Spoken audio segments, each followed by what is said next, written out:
നമസ്കാരം. സോഡിയാക് മീഡിയയിലേക്ക് എല്ലാ പ്രേക്ഷകർക്കും സ്വാഗതം.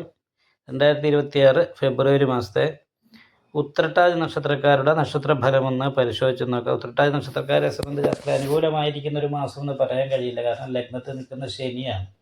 അപ്പോൾ അത് കാരണം അലസത വർദ്ധിക്കുക, എല്ലാ കാര്യങ്ങളും വളരെ സ്ലോ ആയിട്ട് ചെയ്യുക, ശാരീരികമായിട്ട് മാനസികമായിട്ട് ടെൻഷൻ വർദ്ധിക്കുക, ഇങ്ങനെയുള്ള കാര്യങ്ങൾക്ക് യോഗമാണ്. അപ്പോൾ ഭവനാധിപതി ലഗ്നത്തിൽ നിൽക്കുന്നത് കാരണം നിരാശ പോലെയുള്ള പ്രശ്നങ്ങൾ ഉണ്ടാകാൻ സാധ്യതയുണ്ട്. ശരീരത്തിന് എപ്പോഴും ക്ഷീണവും തളർച്ചയും തോന്നുന്ന ഒരു കാര്യം ചെയ്യാനായിട്ട് താല്പര്യമില്ലാത്തൊരവസ്ഥയുണ്ടാകും.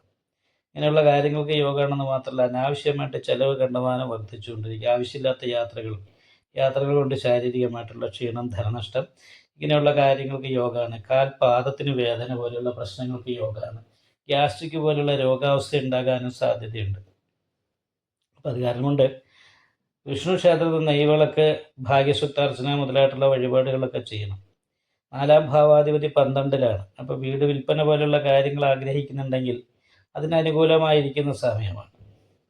പക്ഷേ വീട്ടിൽ നിന്നും അകന്ന് നിൽക്കാൻ ഇടവരിക, വീട്ടിൽ തന്നെ നിന്ന് വീടിൻ്റേതായിരിക്കുന്ന പ്രശ്നങ്ങൾ കൊണ്ട് മാനസികമായിട്ടുള്ള ടെൻഷൻ അനുഭവിക്കാൻ ഇടവരികയോ ചെയ്യാനായിട്ടുള്ള സാധ്യതയാണ്. തറവാട് സ്വത്തൊക്കെ കൈവശം വരാനൊരു യോഗമുണ്ട്. പക്ഷേ അതൊക്കെ കുറച്ച് അഭിപ്രായ വ്യത്യാസത്തോടു കൂടിയും മറ്റുള്ള അപ്രീതിയോടുകൂടിയൊക്കെ ആകാനുള്ള സാധ്യതയാണ്. അപ്പോൾ അത് കാരണം അയ്യപ്പ ക്ഷേത്രത്തിൽ നീരാഞ്ജനം വഴിപാട് ചെയ്ത് നല്ല ദൈവാധീനം വർദ്ധിപ്പിക്കാനായിട്ട് ശ്രദ്ധിക്കുക. ദാമ്പത്യ സംബന്ധമായിട്ടും അത്ര ഒരു ഗുണം ഈ മാസത്തിൽ പറഞ്ഞുകൂടാ. കാരണം 12-ാം ഭാവത്തിൽ പാപയോഗത്തോടു കൂടിയാണ് ശുക്രൻ നിൽക്കുന്നത്. പുതിയ പ്രേമബന്ധങ്ങൾ ഉണ്ടാകുക, അതുമായിട്ട് ബന്ധപ്പെട്ട് മാനസികമായിട്ട് ടെൻഷൻ അനുഭവപ്പെടുക. ഇപ്പം നിലവിലുള്ള കാമുകന്മാർ തമ്മിൽ മാനസിക ടെൻഷൻ പോലുള്ള പ്രശ്നങ്ങളും മാനസികമായ അകൽച്ച പോലുള്ള വിഷയങ്ങളും ഉണ്ടാകുക. ഇങ്ങനെയുള്ള കാര്യങ്ങൾക്ക് യോഗമുള്ള സമയം കൂടിയാണ്. അപ്പോൾ അത് കാരണം കൊണ്ട് വളരെ ശ്രദ്ധിക്കണം. അപ്പോൾ അത് കാരണം കൊണ്ട് നീരാഞ്ജനം വഴിപാട് അയ്യപ്പ ക്ഷേത്രത്തിൽ ചെയ്യുന്നതോടൊപ്പം തന്നെ ശിവക്ഷേത്രത്തിൽ ശംഖാഭിഷേകവും നെയ്വിളക്കും അഘോര പുഷ്പാഞ്ജലിയും കഴിപ്പിക്കണം. നാഗപൂജ ചെയ്യണം. നവഗ്രഹ പൂജ ചെയ്യുന്ന ക്ഷേത്രത്തിൽ രാഹുപൂജയും കേതുപൂജയും ശനി പൂജയും ചെയ്യണം. അത് നല്ല പ്രാർത്ഥനയുണ്ടാകണം. അപ്പോൾ ഇങ്ങനെയൊക്കെ ആണെങ്കിൽ മാത്രമേ വലിയ ദോഷങ്ങളില്ലാതെ ഉത്രട്ടാതി നക്ഷത്രത്തിന് ഈ മാസം മുന്നോട്ട് പോകാനായിട്ട് സാധിക്കുള്ളൂ. വിൽപ്പന, ഭൂമി വിൽപ്പന പോലെയുള്ള കാര്യങ്ങൾ, വാഹനം വിൽപ്പന പോലെയുള്ള കാര്യങ്ങൾക്ക് അത്ര അനുകൂലമല്ല. അപ്പോൾ അത് കാരണം കൊണ്ട് വാഹനം വിൽപ്പന പോലെയുള്ള കാര്യങ്ങളൊന്നും മാറി നിൽക്കണം. മാത്രമല്ല ലഗ്നത്തിൽ നിൽക്കുന്ന 12-ൽ നിൽക്കുന്ന ശനി സധനുവന്തി എന്ന് പറയുന്ന യോഗത്തെ ചെയ്യുമെങ്കിലും ആ ശുക്രന് അവിടെ വാഹന സംബന്ധമായിട്ട് ധനനഷ്ടം ഉണ്ടാക്കാനും പേരുദോഷം പോലെയുള്ള കാര്യങ്ങൾ ഉണ്ടാക്കാനും യോഗമുള്ള സമയമായതുകൊണ്ട് വളരെ ശ്രദ്ധിച്ച് മാത്രമേ എന്ത് കാര്യങ്ങളും ചെയ്യാൻ പറ്റുള്ളൂ. ആവശ്യമില്ലാത്ത യാത്രകളുണ്ട്, ശാരീരികമായിട്ടുള്ള ക്ഷീണം ഉണ്ടാകുന്നുണ്ട്.